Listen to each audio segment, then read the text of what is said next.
दोस्तों, आजकल जब भी हम एप्पल वर्ड सुनते हैं तो हमारे दिमाग में फ्रूट आए ना आए, एक ब्रांड नेम ज़रूर आता है। पर क्या आपने कभी सोचा है कि एप्पल इतना बड़ा ब्रांड बना कैसे? आखिर क्यों पूरी दुनिया में एप्पल का इतना क्रेज़ है? कैसे ये छोटा सा स्टार्टअप एक ट्रिलियन डॉलर कंपनी बना? आइए जानते हैं। 1976 एप्पल कंपनी की शुरुआत 3 लोगों ने मिलकर करी थी। स्टीव जॉब्स, स्टीव वोजनियाक और रोनाल्ड वेन। दोस्तों, बड़ी ही इंटरेस्टिंग बात है कि इस कंपनी की शुरुआत एक गराज से हुई थी जो कि स्टीव जॉब्स के घर में था। एप्पल को फाउंड करने के 12 दिन बाद ही रोनाल्ड वेन ने फैसला लिया कि वो एप्पल को छोड़ देंगे और अपने 10% स्टेक के बदले $800 लेकर चले जाएंगे। दोस्तों, उन्हीं $800 की वैल्यू आज $200 बिलियन से भी ज़्यादा है। दोस्तों, रोनाल्ड वेन ही वो शख्स हैं जिन्होंने एप्पल का पहला हैंड स्केच्ड लोगो डिज़ाइन किया। एप्पल कंपनी का पहला प्रोडक्ट था एक कंप्यूटर जिसका नाम था एप्पल वन। एप्पल वन को डिज़ाइन किया था स्टीव वोजनियाक ने। स्टीव जॉब्स और स्टीव वोजनियाक का विजन था कि कंप्यूटर छोटे और यूज़र फ्रेंडली हों। उस टाइम पर कंप्यूटर बड़े ही भारी, कॉम्प्लिकेटेड और बड़े हुआ करते थे। दोस्तों, एप्पल वन का प्राइस $666.66 रखा गया था।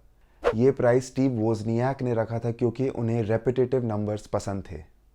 3 जनवरी 1977 एप्पल को as a company officially incorporate किया जाता है। अब कंपनी तो बन गई, लेकिन कंपनी को फंड्स की ज़रूरत थी। तब इस कहानी में एंट्री होती है माइक मार्कुला की। माइक मार्कुला को एप्पल की हिस्ट्री में बहुत ही इम्पॉर्टेंट माना गया है। माइक मार्कुला ही वो इंसान थे जिन्होंने एप्पल को फंड्स दिए और फंड्स के साथ ही उन्होंने अपनी एक्सपर्टीज़ भी उस कंपनी को दी। माइक कंपनी के तीसरे एम्प्लॉय भी थे जिनका कंपनी में 1/3 स्टेक था। उन्हें लगता था कि उस उम्र में स्टीव जॉब्स उस कंपनी को संभालने के लिए इनएफिशिएंट और इनडिसिप्लिन्ड हैं। 1977 एप्पल का दूसरा प्रोडक्ट लॉन्च हुआ, एप्पल टू। एप्पल टू के साथ ही एक ऐप भी लॉन्च हुआ, विजिकैल्क, जिसे दुनिया का पहला किलर ऐप माना जाता है। एप्पल टू के कलर ग्राफिक्स और विजिकैल्क की कंपैटिबिलिटी के साथ एप्पल टू ने कंप्यूटर इंडस्ट्री को रेवोल्यूशनाइज कर दिया। 1978 में एप्पल का एक ऑफिशियल ऑफिस बना जिसमें कई एम्प्लॉयज़ थे और एप्पल टू की प्रोडक्शन लाइन भी थी। अगले कुछ सालों में एप्पल की इनकम ने तेज़ी से बढ़ना शुरू किया, हर 4 महीने में डबल हो रही थी।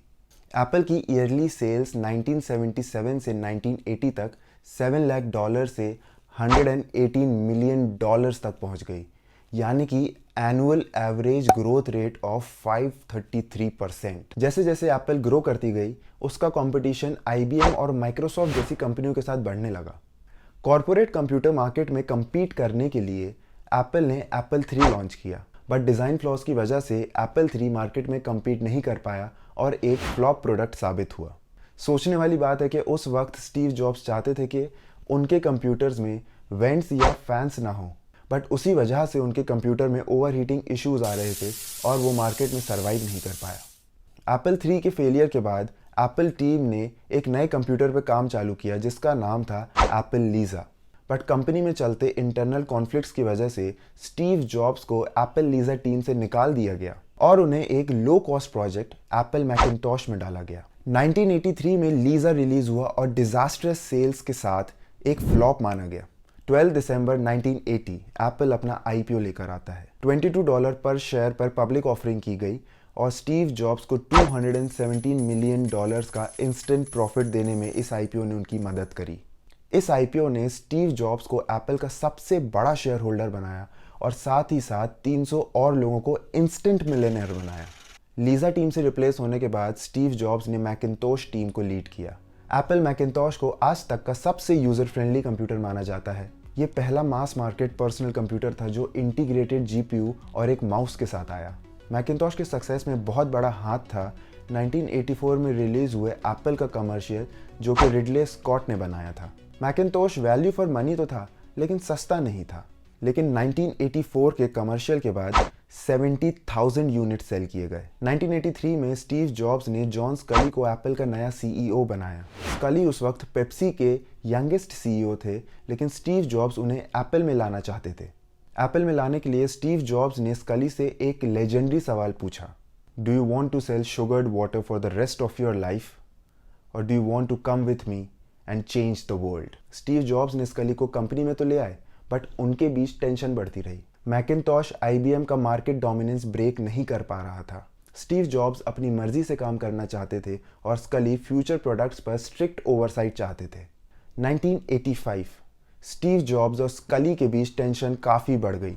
स्टीव जॉब्स ने स्कली को कंपनी से हटाने की भी कोशिश करी, बट बोर्ड ने उनका साथ नहीं दिया और उल्टा स्टीव जॉब्स को ही कंपनी से हटा दिया। लगभग उसी वक्त स्टीव वोजनियाक ने भी कंपनी को छोड़ने का फैसला किया, क्योंकि उन्हें लग रहा था कि कंपनी गलत दिशा में जा रही है। स्टीव जॉब्स के जाने के बाद एप्पल कंपनी ने डिसाइड किया कि वो हाई एंड मार्केट में एक्सपेंसिव प्रोडक्ट सेल करेंगे, जो कि स्टीव जॉब्स के आइडिया के खिलाफ था। उन्हें अननेसेसरी प्रोडक्ट्स का प्राइस बढ़ाना पसंद नहीं था और इसीलिए ये स्ट्रैटेजी उनके जाने के बाद इम्प्लीमेंट हुई। कंपनी के बोर्ड ने डिसाइड किया कि कम यूनिट सेल होंगे चलेगा, बट ज़्यादा से ज़्यादा प्रॉफिट होना चाहिए। इस पॉलिसी को 55 और डाई के नाम से भी जाना जाता है। दोस्तों, बड़ी ही इंटरेस्टिंग बात है कि इसी दौरान एप्पल कंपनी ने अपनी एक क्लोथिंग लाइन भी लॉन्च करी थी, जिसमें क्लोथ्स, कैप्स और काफ़ी सारे प्रोडक्ट्स थे, बट एज यूजुअल कंपनी का ये वेंचर भी फ्लॉप रहा। 1990 में एप्पल ने और भी कुछ न्यू प्रोडक्ट्स लॉन्च किए, जैसे कि न्यूटन मैसेज पैड और ईमेट, बट लिमिटेड फंक्शनैलिटी और हाई प्राइसेस होने के कारण इन्हें भी कोई सक्सेस नहीं मिली और ये भी फ्लॉप रहे। 1990 के लास्ट ईयर में एप्पल की 55 और डाई पॉलिसी उल्टा असर दिखाने लगी, जब IBM और माइक्रोसॉफ्ट के कंप्यूटर्स पॉपुलर हो रहे थे और एप्पल उन कंप्यूटर से कम्पीट नहीं कर पा रहा था। जहां माइक्रोसॉफ्ट और IBM अपने कंप्यूटर्स की कॉस्ट को कम करते जा रहे थे, वहीं एप्पल अपने कंप्यूटर के प्राइसेस को बढ़ाता जा रहा था और इसी वजह से कंपनी का मार्केट में कम्पीट करना मुश्किल हो गया। इन हाईली अनसक्सेसफुल प्रोडक्ट्स के बाद कंपनी ने जॉन स्कली को निकालने का फाइनली फैसला लिया और उनकी जगह माइकल स्पिंडलर को CEO बनाया गया। अनफॉर्चुनेटली माइकल स्पिंडलर भी एप्पल की कंडीशन को सुधारने में असफल रहे। एक और जहां माइक्रोसॉफ्ट की पॉपुलैरिटी मार्केट में बढ़ती जा रही थी, दूसरी ओर एप्पल अपने डिसीजंस की वजह से गिरता जा रहा था। 1996 गिल अमीलियो ने स्पिंडलर को as a new CEO replace किया। अमीलियो ने बहुत सारे चेंजेस लाए, जैसे कि कॉस्ट कटिंग और एक्सटेंसिव ले-ऑफ्स। अमीलियो के टेन्योर में एप्पल का स्टॉक 12 साल के लोएस्ट पॉइंट पर आ गया। सिचुएशन हाथ से निकलती जा रही थी। तभी अमीलियो ने डिसाइड किया कि स्टीव जॉब्स की कंपनी नेक्स्ट को $429 मिलियन पे खरीद कर स्टीव जॉब्स को कंपनी में वापस लाना चाहिए। 1997 में स्टीव जॉब्स ने बोर्ड को कन्विंस किया कि उन्हें एप्पल का इंटरिम CEO बनाया जाए। कंपनी ऑलरेडी $1 बिलियन के लॉस में थी और कंपनी को इतने ज़्यादा लॉसेस हो रहे थे कि उन्होंने स्टीव जॉब्स के साथ अग्री किया और उन्हें अगला CEO बनाया। स्टीव जॉब्स के CEO बनने के एक हफ्ते बाद गिल अमीलियो ने रिज़ाइन किया। 1997 मैकवर्ल्ड एक्सपो में स्टीव जॉब्स ने अनाउंस किया कि एप्पल माइक्रोसॉफ्ट के साथ मिलकर मैकिन्टोश के लिए न्यू वर्जन्स क्रिएट कर रहा है। उन्होंने ये भी बताया कि माइक्रोसॉफ्ट ने एप्पल के नॉन वोटिंग शेयर्स में $150 मिलियन इन्वेस्ट करे हैं। 1997 में ही एप्पल ने अपना ऑनलाइन स्टोर लॉन्च किया। स्टीव जॉब्स ने एप्पल को उसकी बुरी हालत से निकालने का फैसला लिया। स्टीव जॉब्स जॉनथन आइवी के डिज़ाइन से बहुत इम्प्रेस थे। 15 अगस्त 1998 iMac लॉन्च हुआ, जिसे जॉनथन आइवी ने ही डिज़ाइन किया। iMac एक ऑल इन वन कंप्यूटर बना जिसे हर कोई यूज़ कर सकता था और इसी वजह से iMac के 80,000 यूनिट सेल हुए। दोस्तों, जॉनथन आइवी ने iMac के अलावा आईफोन और iPod भी डिज़ाइन किया है और यही डिज़ाइन हम आज तक यूज़ करते हैं। कंपनी की हालत में सुधार आया। 2001 में iPod लॉन्च हुआ। दोस्तों, आप लोग यकीन नहीं मानेंगे, सिर्फ 6 साल में 100 मिलियन से भी ज़्यादा iPod सेल हुए। 2003 में एप्पल ने iTunes लॉन्च किया और आज iTunes दुनिया का सबसे बड़ा म्यूज़िक रिटेलर है। 9 जनवरी 2007 मैकवर्ल्ड एक्सपो में एक ऐसा प्रोडक्ट लॉन्च होता है जिसने एप्पल की हिस्ट्री बदल दी। जी हाँ दोस्तों, इस दिन आईफोन लॉन्च हुआ था। आईफोन लॉन्च होने के पहले ही 30 घंटों में 2,70,000 यूनिट सेल हुए।